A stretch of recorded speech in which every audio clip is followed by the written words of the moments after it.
All right, we are live. What's going on, T-Shirt Millionaires? I am Charles Smith, the host of the T-Shirt Millionaires live show.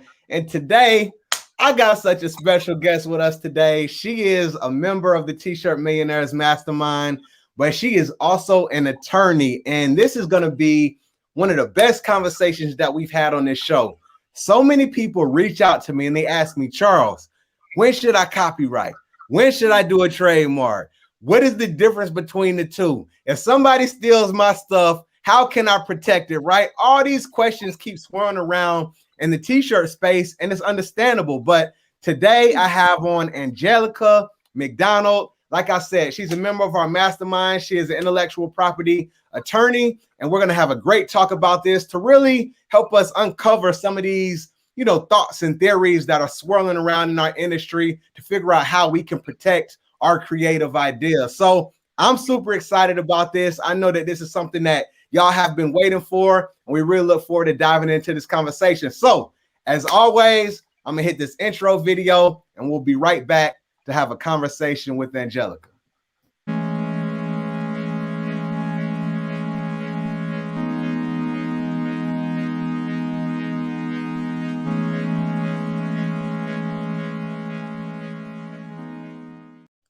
What's going on, T-Shirt Millionaires? What's happening? I'm Charles Smith III, the host of the T-Shirt Millionaires live show.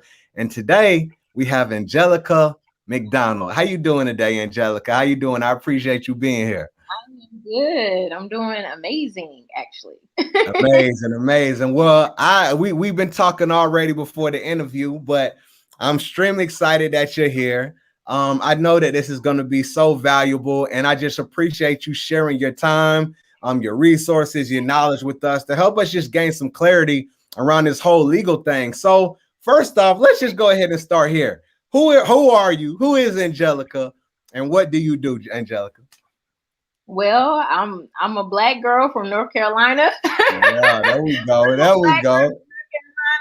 I'm a business, intellectual property and sports entertainment attorney based in North Carolina. I've been practicing since 2016. I have my own law firm, McDonald Law, which I've been operating since 2016. And I'm just really excited to be here and share information about protecting your brands. I'm really excited to share.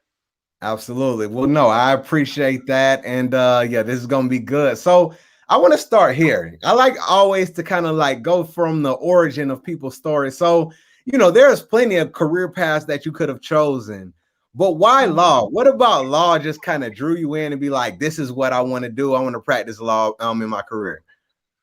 So I started out wanting to be a sports agent. So I've been wanting to be a sports agent since it started out with me wanting to be a college basketball recruiter. So I wanted to be a college basketball recruiter since I was in the 10th grade. And I know it's probably like really weird, but college basketball like just has such a special place in my heart. And I'm from North Carolina, and we are a big college basketball state.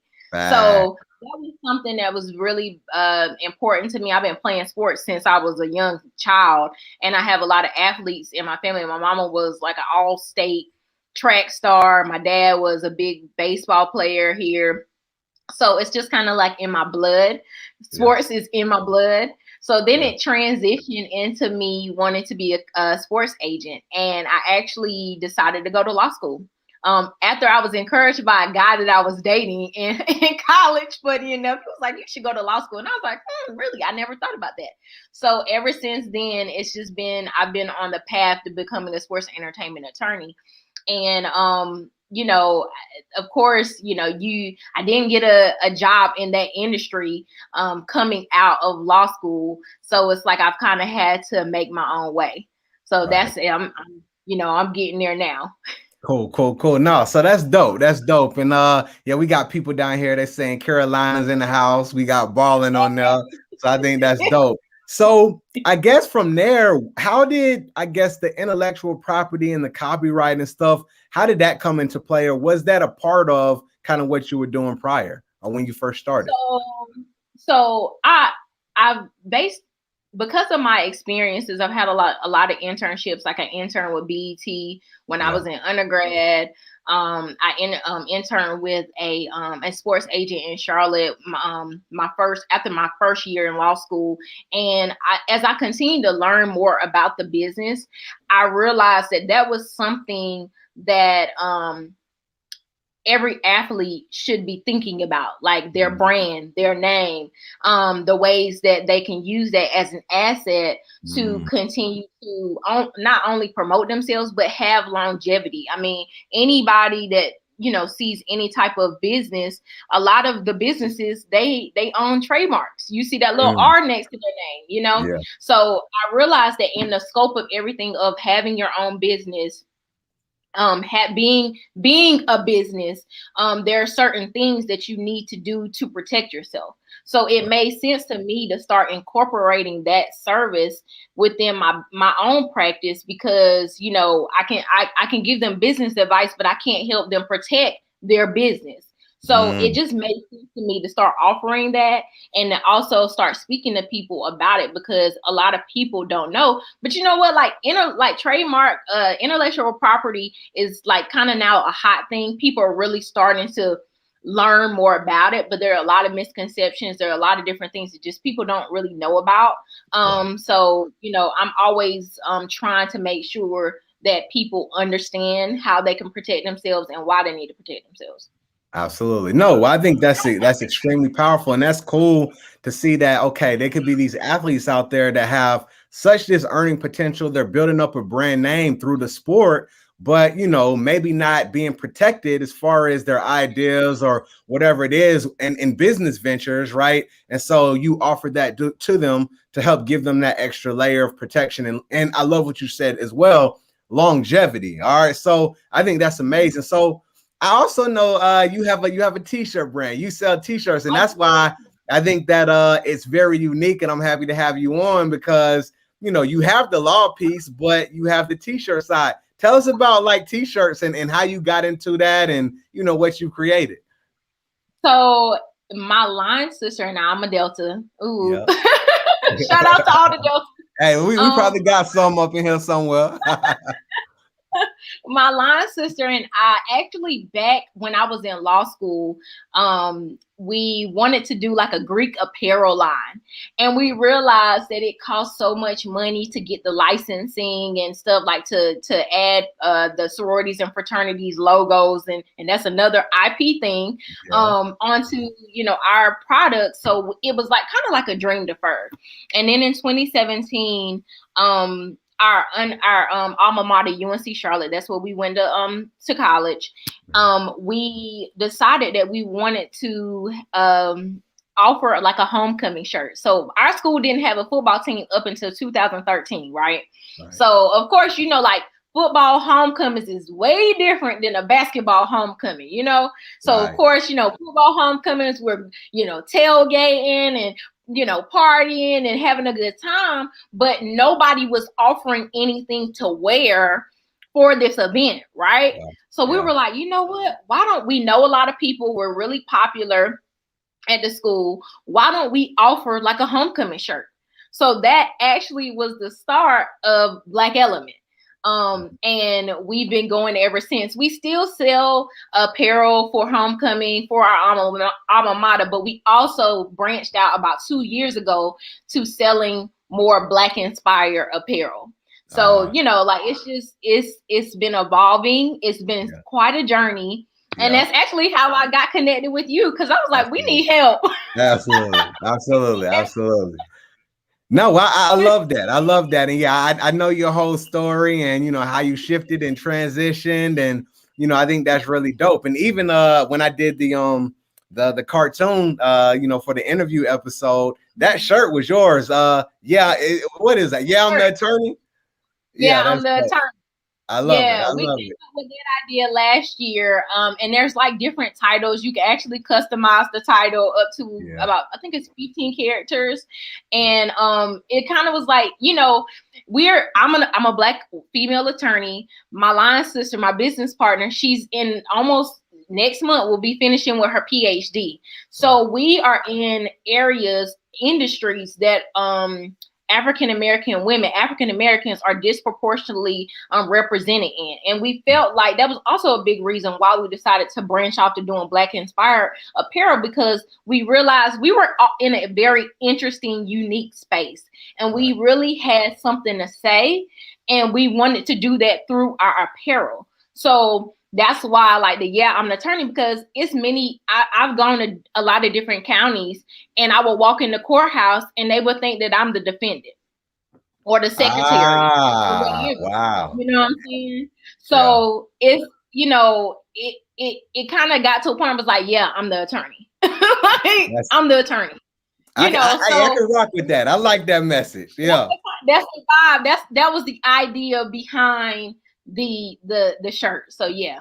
That's fire. That's fire. That's fire. I love it. I love it. Okay, cool. So Miss, I'm the attorney. So let's start talking about some of these attorney terms, right? Per se. So I'm just gonna start ringing off these questions that be hitting my DMs, Angelica. So for everybody watching all the time, I told Angelica, man, I get so many DMs. People ask me this stuff, and I'm like, look, I can give you a little bit of what I know and what I've heard, but I suggest that you talk to somebody. So we about to talk right now, Angelica. So first off, the t-shirt space is a great space because it gives us the ability to create businesses extremely fast, right? It's not a huge barrier of entry. We can get in, we can create, we can start selling. But I also think that the negative side of it is because the barrier of entry is so low, we have so many copycats. I mean, I know you know about them. We got these SVG groups. You go Google different brands all over the place. They taking your shirt. It's happened to me. It's happened to so many people in our group. And a lot of people who are just getting started are like, man, I'm scared to even do it. What should I do to protect my ideas? So let's start here. What are the differences between trademark and then copyright? Let's start there. What are the differences and how do those play into our t-shirt brand? So a trademark is a word, phrase, symbol, design that identifies and distinguishes the source of goods and services, right?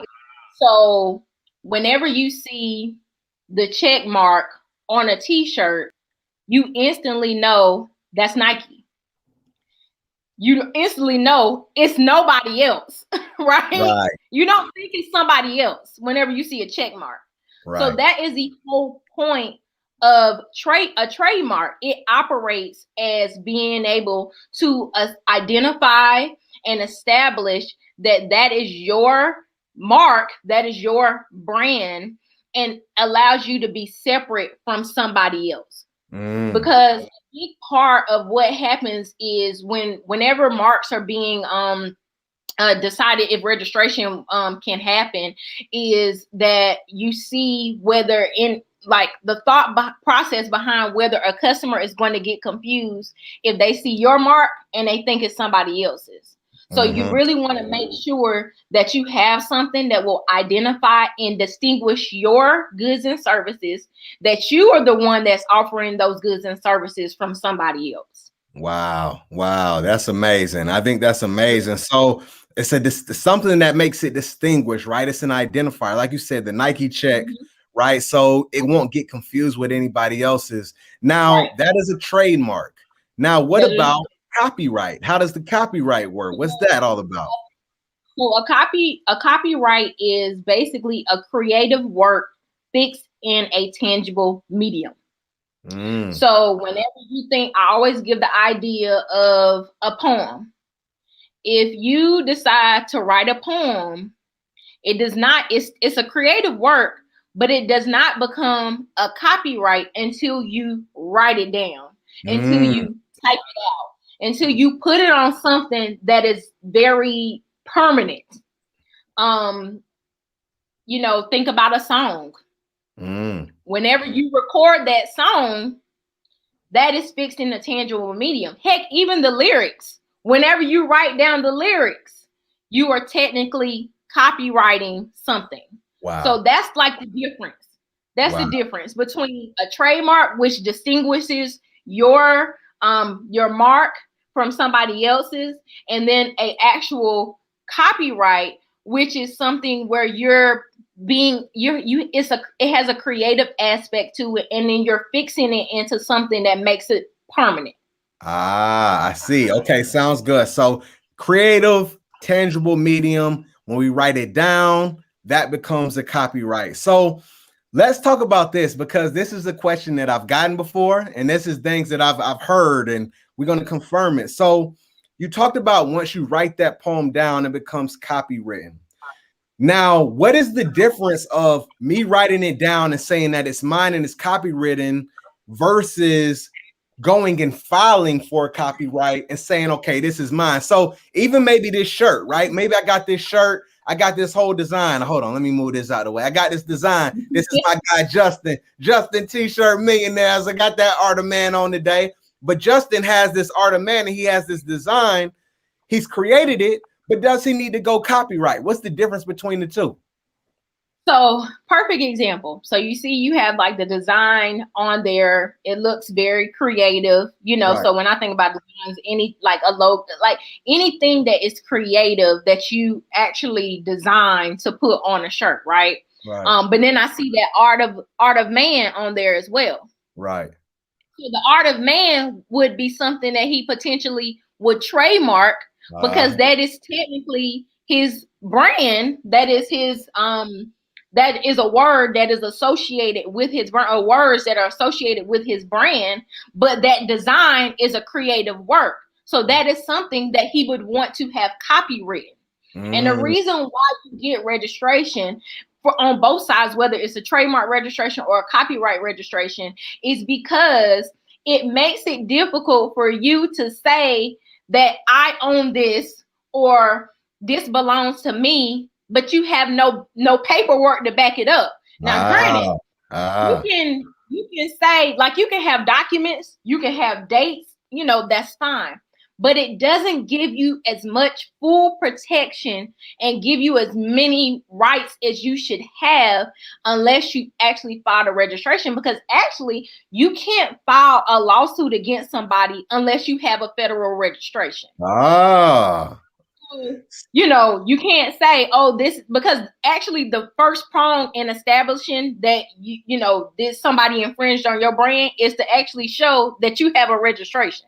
Understood. Without the registration, you really don't have a whole lot of recourse legally against somebody. Now, of course, there are little ways that you can try to combat that, but at the end of the day, the surefire way to be able to enforce your rights is by getting a federal registration, whether that's a federal trademark registration or a federal copyright registration, because you can pull out that certificate and say, boom, this is mine and it's been mine since this date. This is my serial number. It like whenever you have registration, and that's where I was saying, you know, you have that little R next to your next to the for the trademark, next to like the logo, or you got that CR whenever you open up a book. You know that it belongs to somebody else. It puts people on notice that don't try to come and take my mess. Now, of course, people do it. People gonna try.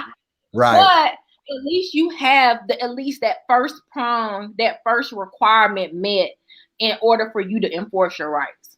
Absolutely. Absolutely. So that's amazing and that's powerful. And so we can copyright, it's copywritten, but if we want to enforce it, right? If somebody takes our stuff, having that legal document and that legal filing saying that we did it beforehand is the thing that's going to really hold the most weight. So that's what people need to pay attention to.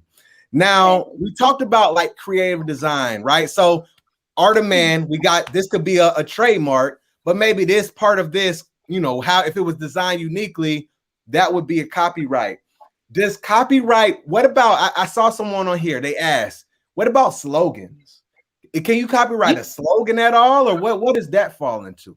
So so the slogan would have to be, it would have to really have the same element. It would have to have some type of creative element.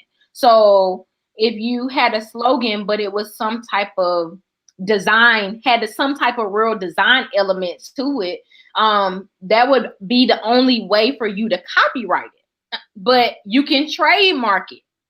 You can trademark it, because just like, again, with Nike, we know Nike for just do it. Right. Right. That's trademark. But you Ah, can, I see. Okay. some type of, but like for you to copyright a slogan, there has to be some design element to it, and it has to be like really distinctive, that there's a design element to it. It just can't be some words across a shirt and that's it. That's not gonna get you a registration. But you good. might be able to copyright that. I'm not copyright. You might be able to trademark that. Excuse me. No. That's really good. That's powerful. And I think that's a great way to just, great example. Nike, just do it, right? And how it falls into that category. But I get, like you said, it needs to have some type of creative aspect that goes with it that makes it unique. So powerful. All right. So we're T-shirt brand owners, Angelica. We are. I got different designs that I want to produce every single day. But one of the things that a lot of people always tell me is, Charles, I'm scared of putting it out there because I don't want anybody to take it. Should I copyright it, or should I trademark this right now, or should I wait till later on? How does that come into play? And what are your thoughts on that? So now this is always my motto. Whenever I'm talking to people about trademarks, this is always my motto. You either gonna pay on the front end or you gonna pay on the back end. Okay. But at the end of the day, you're going to pay. Okay. So I always suggest people do it on the front end. Protect it. Because with trademarks, you can actually, and we've seen a lot of celebrities do it. It's very popular with celebrities, where they file trademark applications for baby names and little stuff like that before the baby is even born, right? But they have what's called intent to use applications. So you may not have it out for people to consume, to purchase, but you can go ahead and start getting that protection for it. And then what happens is you get basically what's called it's preliminary registration. Okay. And then they want you to follow up and give what's called a statement of use as to how you're making sure that how you are using it is actually the way it was when you filed it, in the same way you did when you filed your registration application. So, you can protect it on the front end and not wait till you put it out there and then you try to fumble because a lot of times that's when it's too late. Somebody else has already, scooped it out from under you. Or I've seen this, people will file a trademark before you can get to file one. Wow. So, and it's the last thing you want to do. You put all this energy, you put all this money, your resources, your creative, energy into it, only for somebody to snatch it right under you. And it can't happen because what are you going to do? What proof do you have that it was your idea first? You know what I mean? It was yours first. And it's really first to file. Wow. That's the name of the game, first to file. So, I'm always advocating for people. People come to me and they say, I have this idea. I want to do this. Do you think I need to do it now? Or do you think I can wait? And I'm always saying, I can't tell you what to do. But my advice is to do it now before you release it. Because first of all, the trademark process can be very extensive. But you go ahead and getting that application filed basically secures your spot as far as ownership is concerned, and it helps to put you at ease regarding somebody to come in and swoop that underneath you.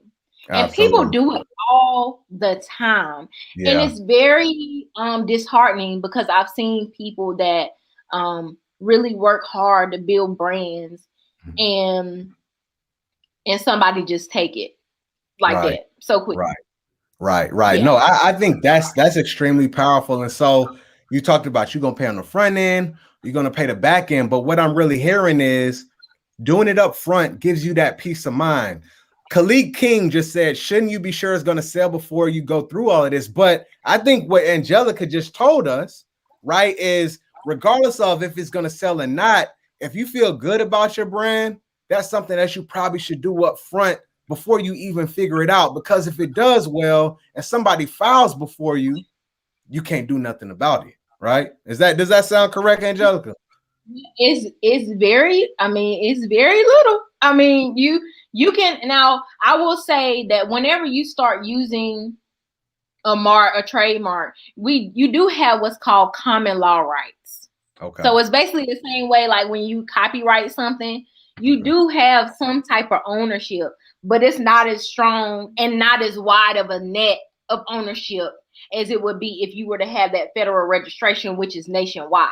If you got common law rights, a lot of time it's very small as far as like your geographic location, the reach, because you may be in a place where only a few people know about you. But when you got that federal registration, it don't matter whether people in California know who you are. You have that federal registration and you can stop anybody else from using it regardless of where you're located. And that's what's so powerful, because it really empowers small businesses. It really empowers the small fish, because I've seen it where big brands, and we've seen it just recently. I forgot the name of the purse company. It's a Black-owned purse company, but guess like bit off them completely.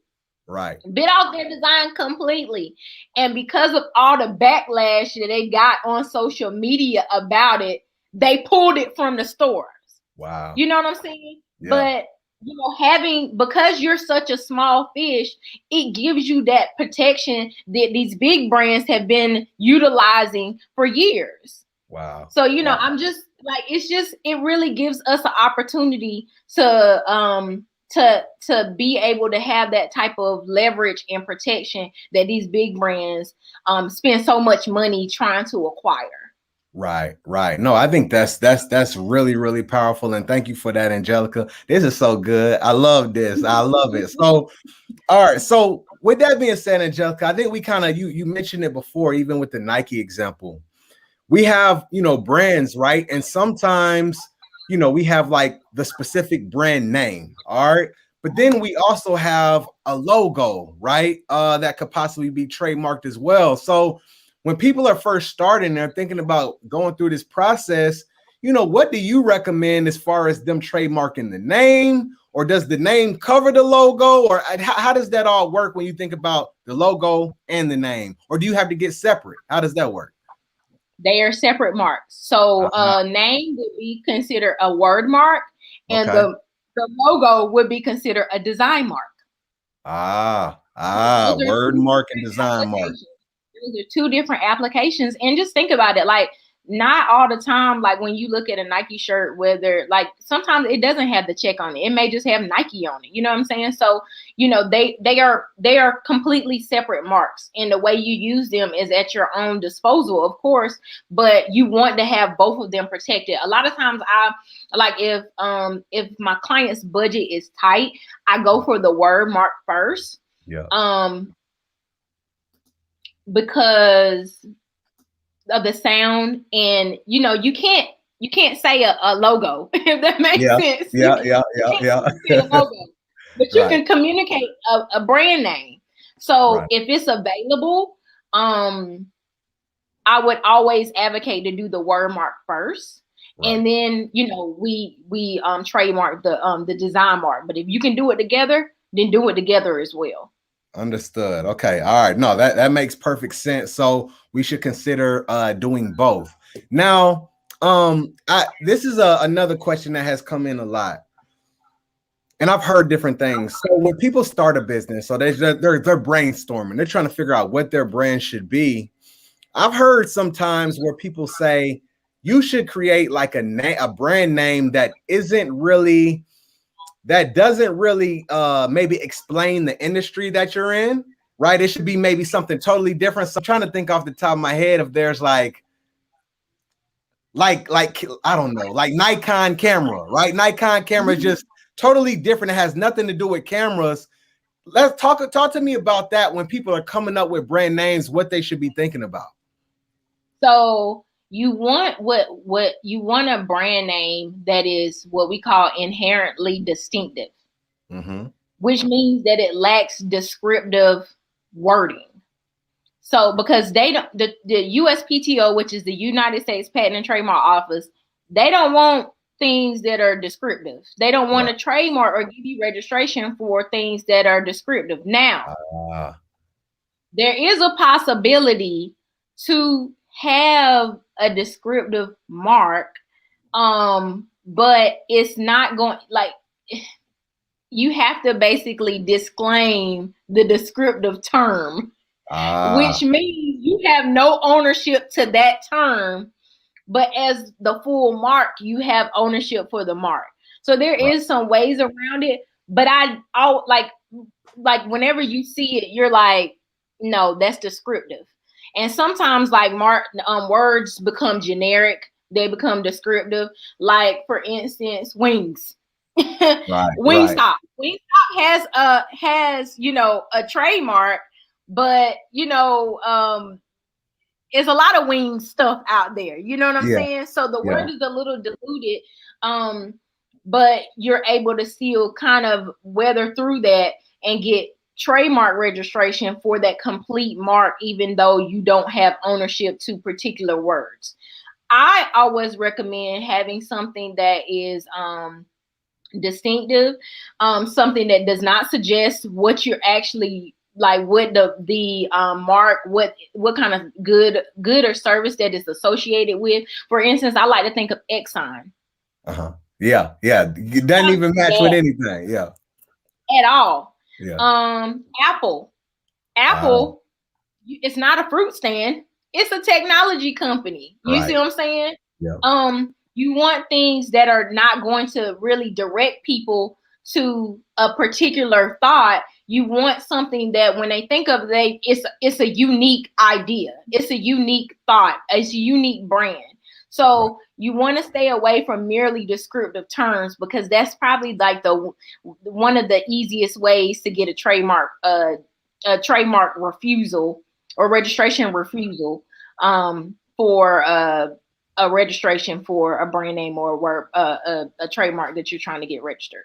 Absolutely. No, I think that's extremely powerful, and that's valuable insight for anybody who, when you start thinking about what can my brand name be, right? And we want to think about the legals part, so you don't have to really deal with that. Think about, it not being as descriptive, right? And maybe going a little bit left or right, with what you're trying to name your brand. So real quick, I just wanted to give a shout out and a big thanks for Healthy Hair Priceless for donating to the show. This one is going to be in the top 5 big gems. Okay, Drake, you going back to back. So much appreciation for that. And then also wanted to come down here to the sister, Nakia Harvey. She says, Ms. McDonald, as an attorney, is a design that is a sexual innuendo illegal?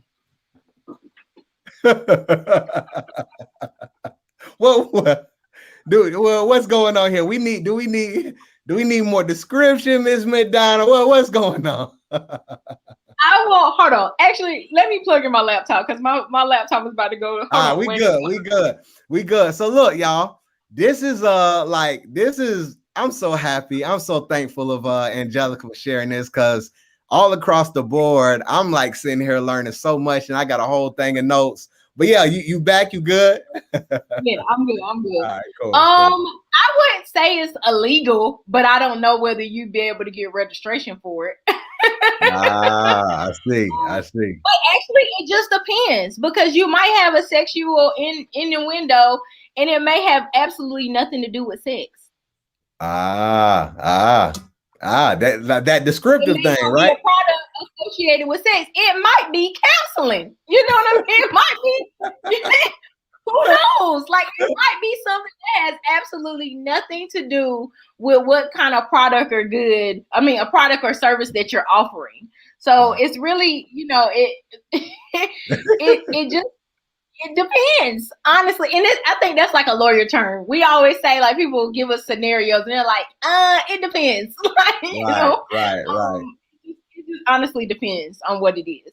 Okay, so no, that's good. I think that's extremely valuable. So Nakia, we appreciate your donation to the show, and I hope that helps you with your question. So the next thing, something that came up that I saw somebody mention Angelica. So I hear a lot about cost. I hear a cost of doing this.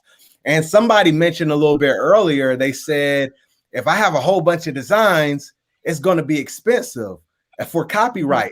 But I've heard something before about maybe being able to combine all of them together as opposed to doing them one by one. I don't know. Talk to me about that, just as far as price and cost when it comes to copyright.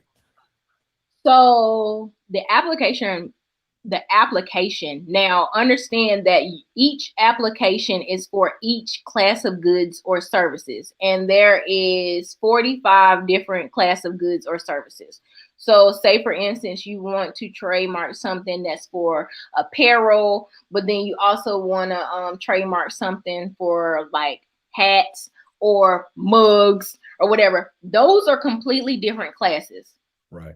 You would need an application for each class. Ah, see. Okay. Application for each class. Now the application fees just went up in January. So it's between $250 to $375 depending on which application you decide to use.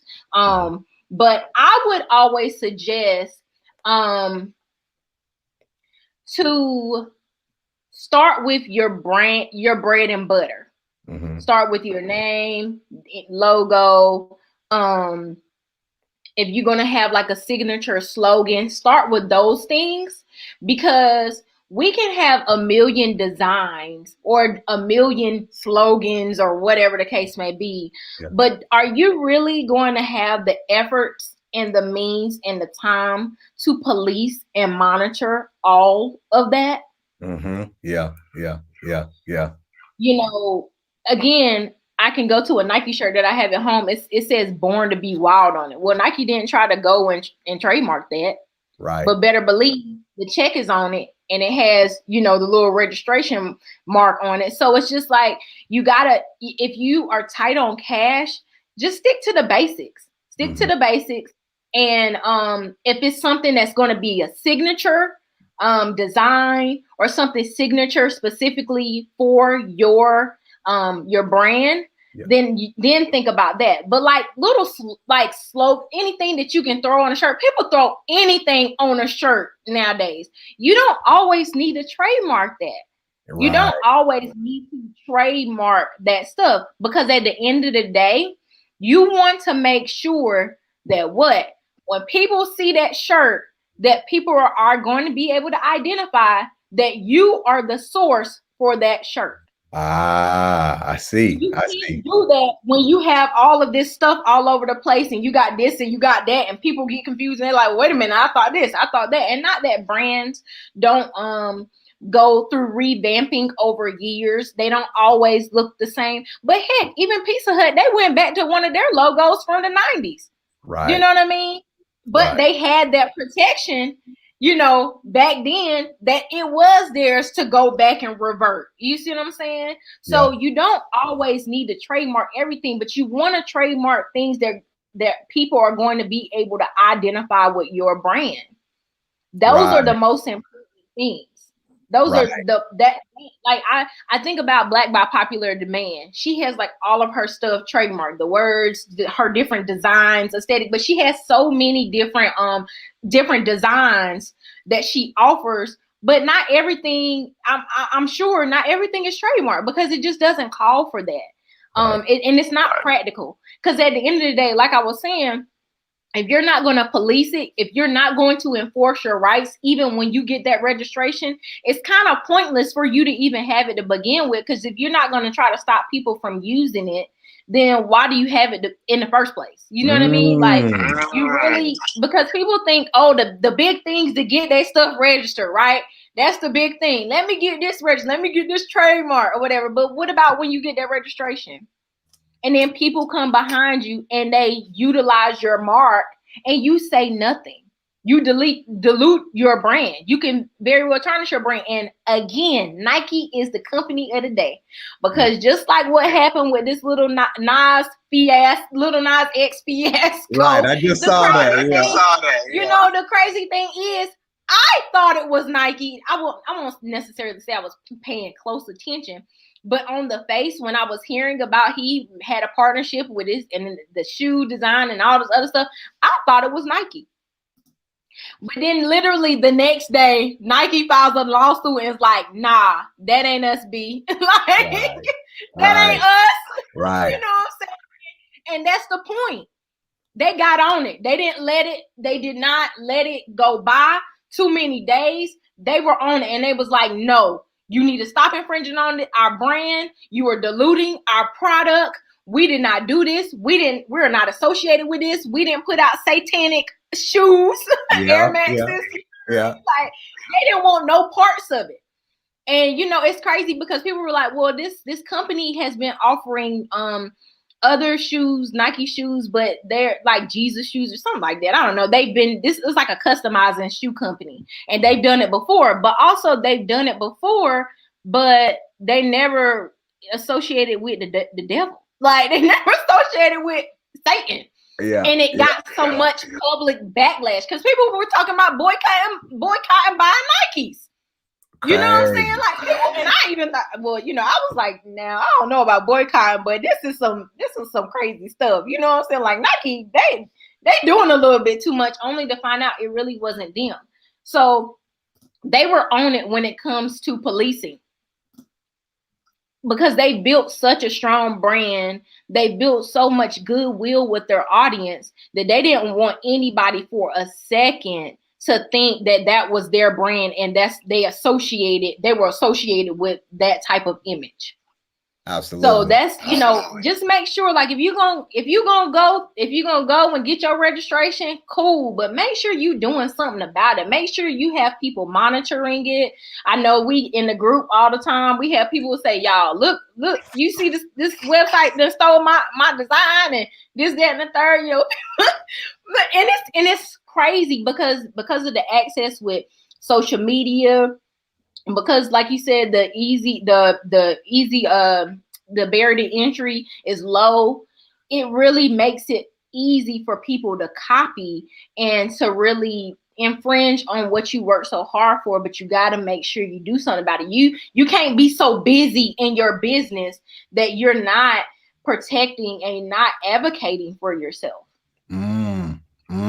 I think all of that is powerful, Angelica. And I'm sitting here writing all the notes down. But one of the big parts that I love what you talked about is, we put so much emphasis and focus on how can I copyright, how can I trademark, get all that done. But if somebody does something and they infringe upon, is that the right term? Infringe upon your trademark? Is that how you say it? Okay, if they infringe upon your intellectual property, you have to do something. You have to enforce it. Otherwise, they can continue doing what they need to do. So that's one of the next questions that I want to move into. So, like you said, we see it in our group all the time. These bootleggers out here is thirsty in these streets. They go to the websites. They see somebody doing something good. They take designs. They put it up on their website. They on Etsy. They running ads, all type of disrespectful stuff. What can we do as T-shirt brand owners when somebody does infringe upon our design? What courses of action do we have to be able to protect ourselves and what we've created if we've already followed those steps before and done and filed for our trademark and filed for our copyright? What can we do? So I guess using a Nike example, them filing a federal lawsuit was kind of like on the more, I won't even say extreme, but the more legal-esque part of the spectrum. But literally, and I don't even know if they started with a cease and desist. I would imagine they didn't, because they needed to do something immediately to get these people to stop. So I imagine they just like, forget it. We're going to jump to just filing a lawsuit against them. And of course, that's going to be public knowledge, because cease and desist letters are not public knowledge. Like, you're still sending that directly to the company. You know what I mean? Nobody's going to know that you sent a cease and desist letter from somebody. And it's like they had to do damage control as well. But what I would recommend is you have an attorney, and I don't even say on retainer, but you have an attorney who can immediately draft a cease and desist letter and send that out to them, have them pull it. We have the DMCA where you can have stuff pulled if people are infringing on your stuff, because people get real scared. Now, I've seen some bold ones where you send them stuff and they like, nah, I ain't taking it down. But a lot of people, they know that they're taking your stuff. And in a good bit of time, it's people that be in your DMs. Disrespectful. I love that design, girl. And then the next week you see it up on their website. it just, you gotta pull. You gotta report that stuff, especially like if it's on social media, report it. They are infringing. That is not theirs.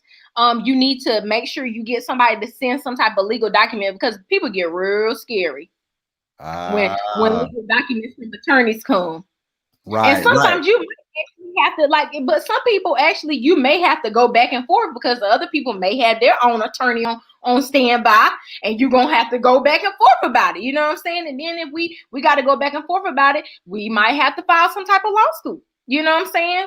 Right. So, always make sure that, of course, at the end of the day, you got your stuff protected. But sometimes there may not be so much legal recourse other than like a cease and desist or whatever, because if you don't technically own the trademark for it, it might not, it may have to be who sells it best.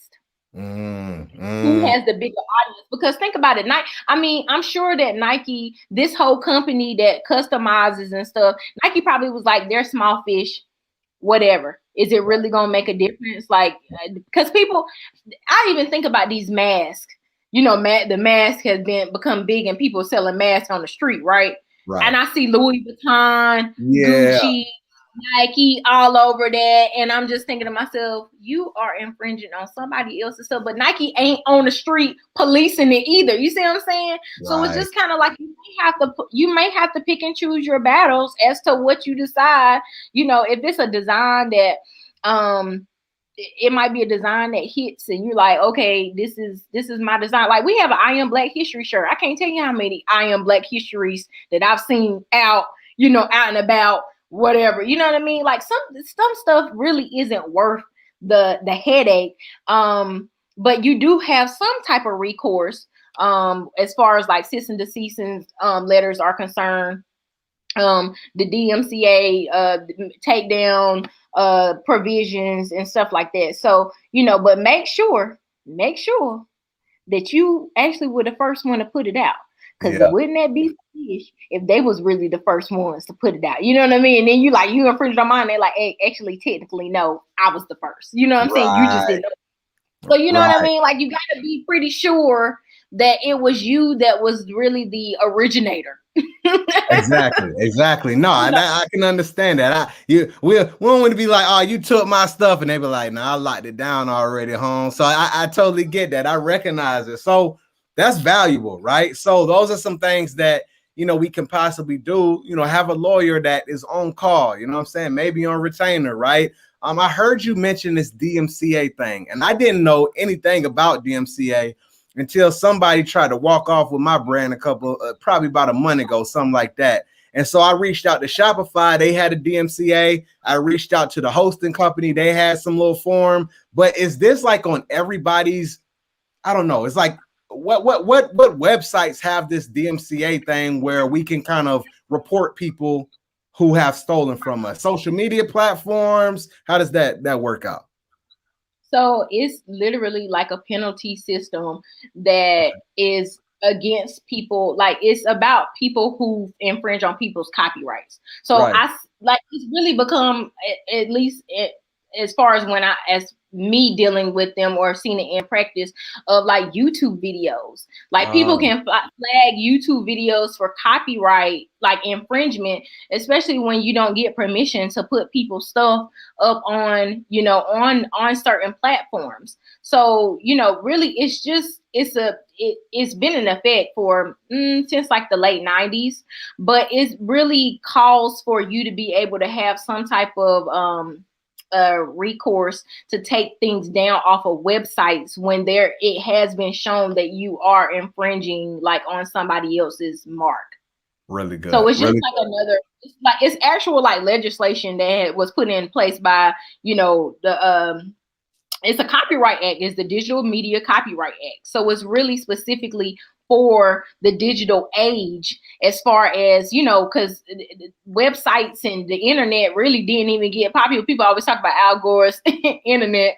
The internet didn't really get popular until like the 90s. So they had some type of recourse for people to be able to file or to be able to flag something and say, no, this needs to be reviewed.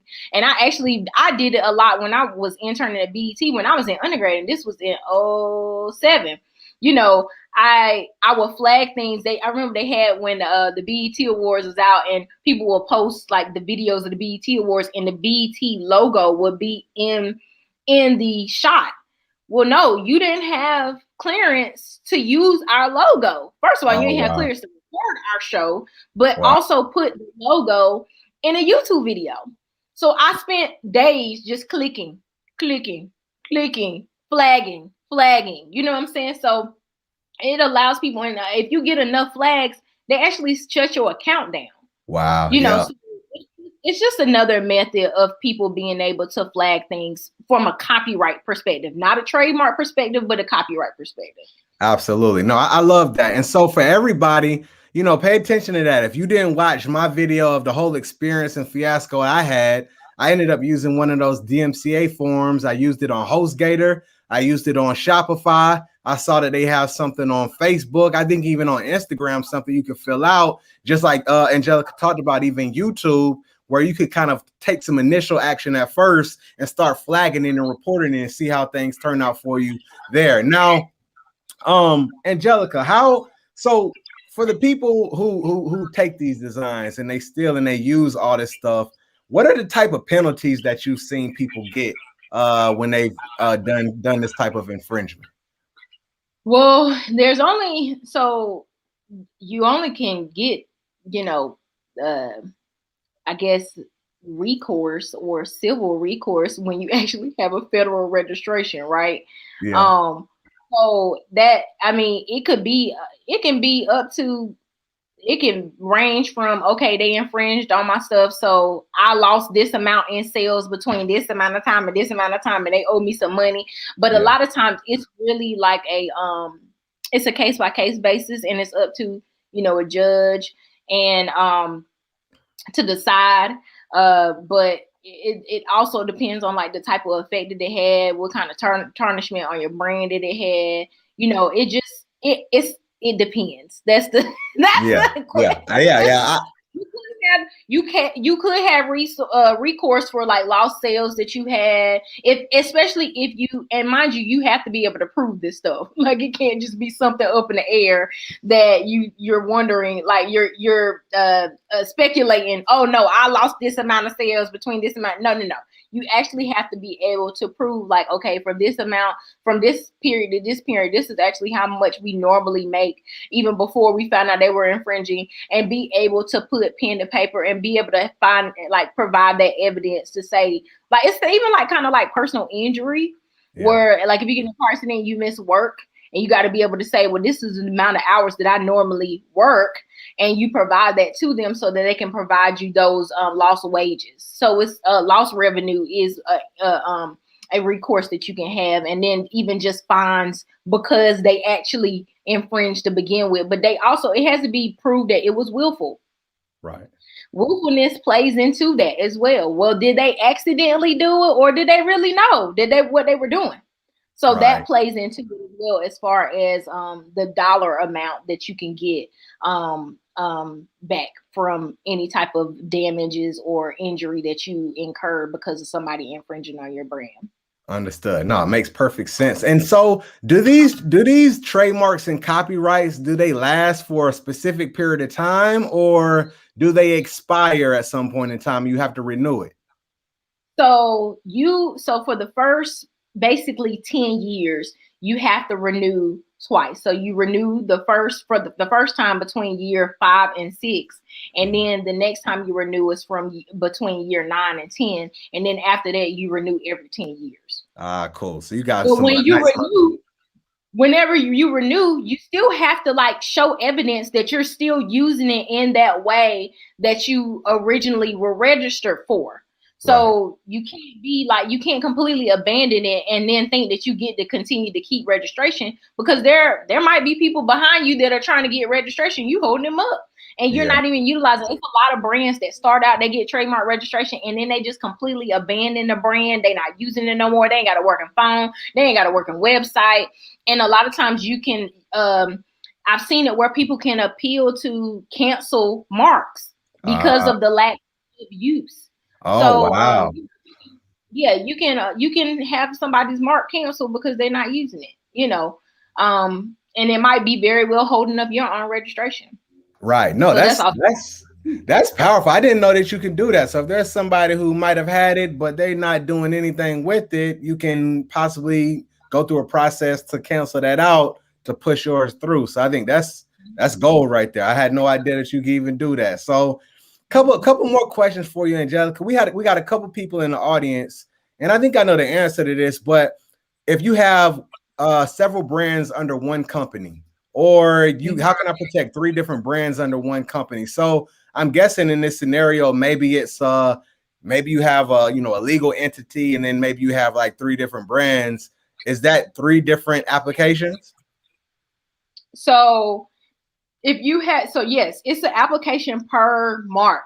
Right. So you can have the brand be the owner of the mark.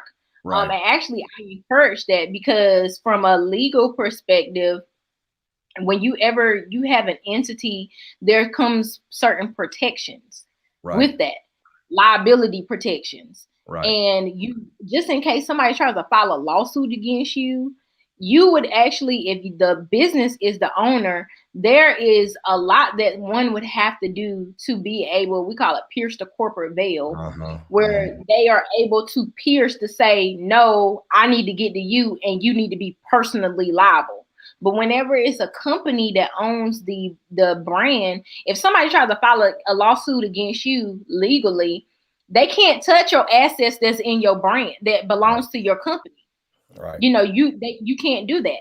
So that's why it's more like a shield. I would rather put my name, my brand name underneath, like, say for instance, I'm trademarking McDonald Law. I would want McDonald Law to own it than Angelica McDonald to own it. Because there's a lot of value, and people don't realize there's a lot of value in trademarks.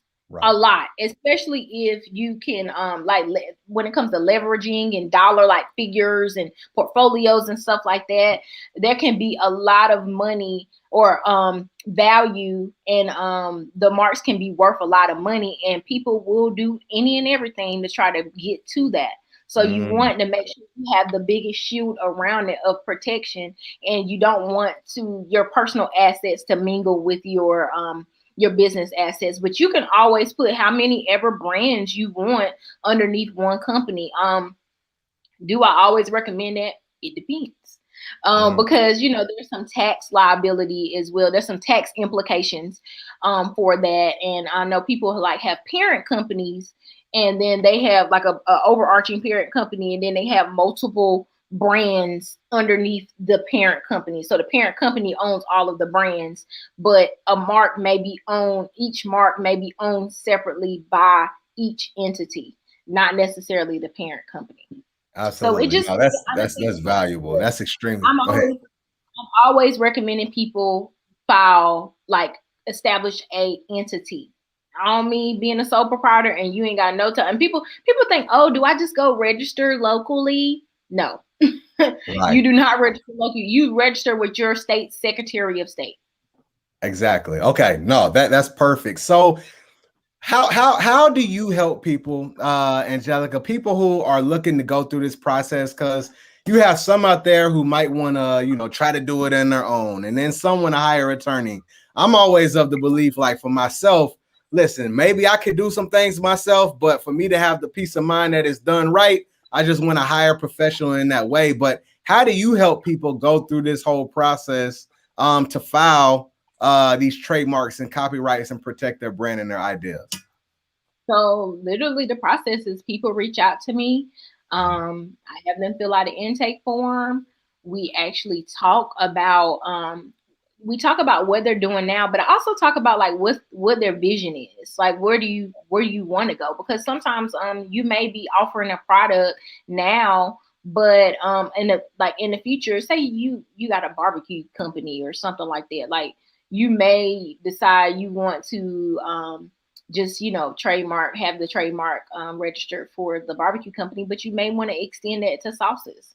So you may want to offer a different product. So I always try to see what they want to do in the future, because there may be an instance where some of your mark may be taken in one area, but not in a completely distinctive other area. Right. So you may have to actually make some decisions on the product that you want to offer, because it may already be taken. Right. So you may actually have to like pivot. So we talk about their goals, what the, you know, and then the next thing I do is I do a comprehensive search. So comprehensive search is basically where I run reports and I see what is out there, what is similar to theirs, what sounds like theirs, what looks like theirs. Because people think, oh, if I just change the spelling or something, then that makes it different. No, not really. Because if it sounds like Chanel, it is Chanel. You know what I mean? So it doesn't necessarily make it different. But I see what's out there, and then I provide my legal opinion about like what's their success rate of being able to get their mark registered. Now, of course, that is my opinion, and what we've learned, a lot of attorneys, we've been having some struggles with the USPTO because the examining attorneys, a lot of them, they don't see it the way we see it. So we're having to go back and forth about what we see and provide evidence, provide, case law that backs up our opinion and our standing. And we, so once the comprehensive report is done, I do an opinion letter and I give my opinion. And then I say, yeah, hey, do you want to move forward? They can decide whether they want to move forward, or they can decide, especially if their mark is already taken by somebody else, they can decide, okay, I want to rebrand. So this is where the doing stuff on the front end comes into play, because if you have done it on the front end, that means you have put but so much money into establishing that brand. Yeah, you may have to spend another couple $100s to get a new logo. You may have to put a little bit more effort into doing a new name, but I would much rather do that than on the back end having to pay thousands of dollars to rebrand, because I didn't do the due diligence previously before I decided to launch. So after that, once they give me the go ahead, I file the application in the classes of goods or services in which they plan on, they're currently offering, or they plan on offering. And then it takes, and honestly, it's been the trademark process, it can be like between 10 months and a year. It's not like a quick thing. So, put yourself on ice if you do have somebody, filing your stuff for you, because I actually filed an application last August. It just got assigned in March to an examining. Wow. So they're like the numbers, the application numbers are like through the roof, and it's been like that for the last year or two. So once the application is filed, it gets assigned to an examining attorney. They look to see whether there's any likelihood of confusion, as far as whether your mark looks anything like anybody else's or sounds like it, or is there any possibility that somebody could be confused if both marks got registered, and what kind of the strength of your mark, whether it's really distinctive and really is not describing what service or good you're offering. And then if it makes it through the examining attorney stage, then what happens is it gets published in their gazette. And basically this is like the announcement to the public, like, hey, this mark is trying to get registered. And this is actually a stage, and I didn't talk about this, but this is actually an opportunity where people can oppose your registration. So this is where the policing comes in too, and the monitoring comes in, because people could very well get through that examining phase, but you may not want them to have registration. Right. Because it could dilute your mark. I've seen it where I saw it where for instance, there was like this cannabis, like this company that sells like cannabis stuff, and it looked like the UPS logo. But UPS opposed it because they didn't want anybody to think that UPS is now shipping cannabis. You see what I'm saying? Like that, or is associated with cannabis products. Right. So they opposed the application. So, there is an opportunity for people to oppose your registration. So just because you get through the examining attorney phase does not mean you were scot-free. So that happens. It's 30 days. And then after that, if nobody opposes it, you get registered. And it takes about 4 to 6 weeks to get your registration in the mail, your registration certificate in the mail. Right. So, but a big yeah, my bad. So no, with that being said, so you said you said the Gazette, right? It's the Gazette.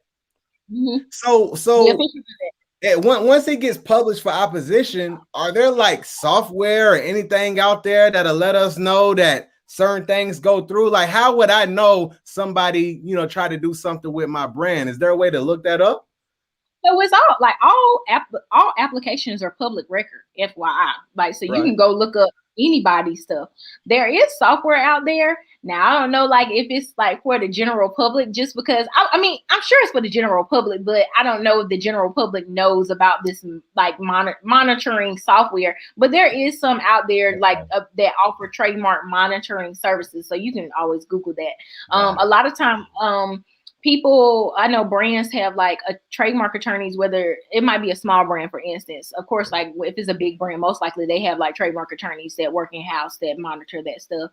But if you're a small brand, you can actually pay a trademark attorney a pretty insignificant amount monthly to monitor your stuff, and for them to let you know, like, hey, this is, we saw this come up this month, just FYI, what do you want to do about it?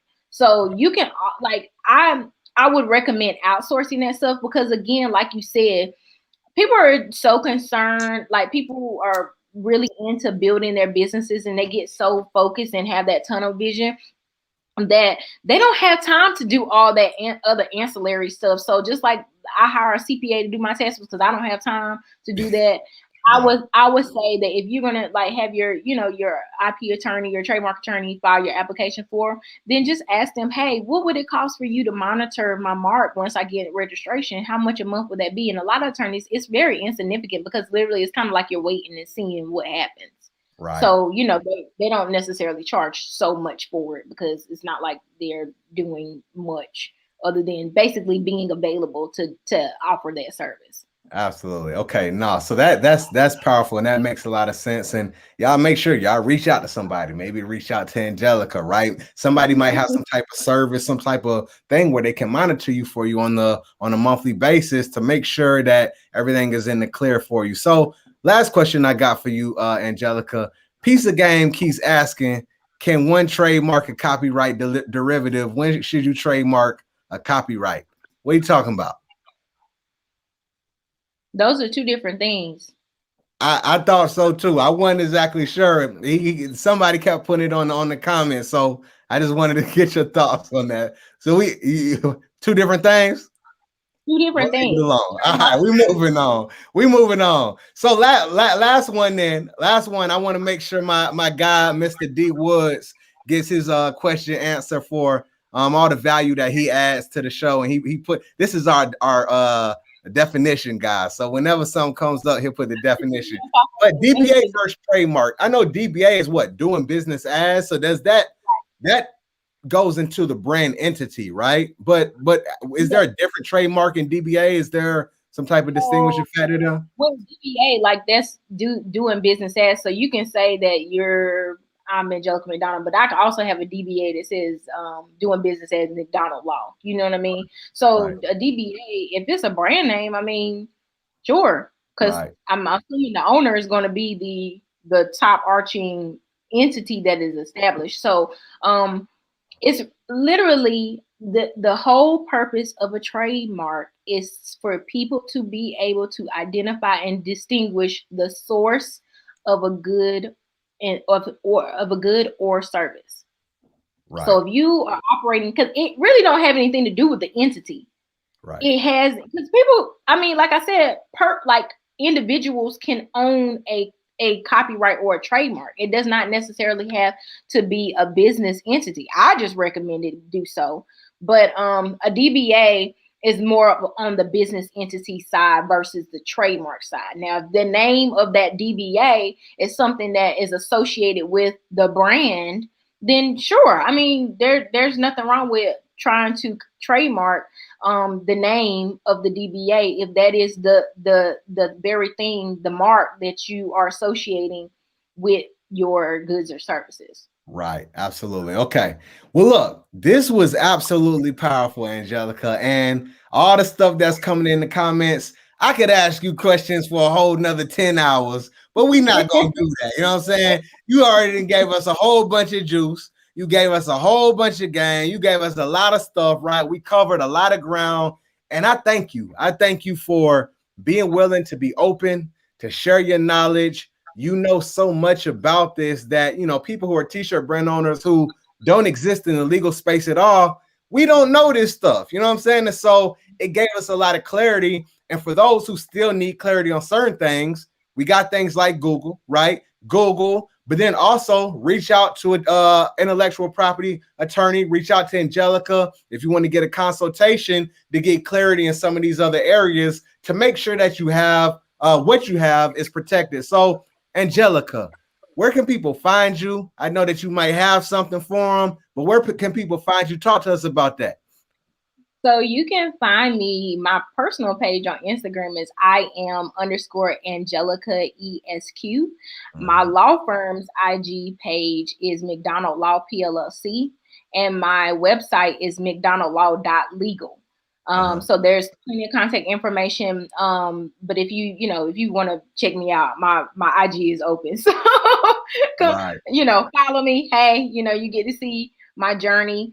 I did actually create a little something for your audience because I knew that I was going to do this interview, and I had been thinking about it all week, actually since last week.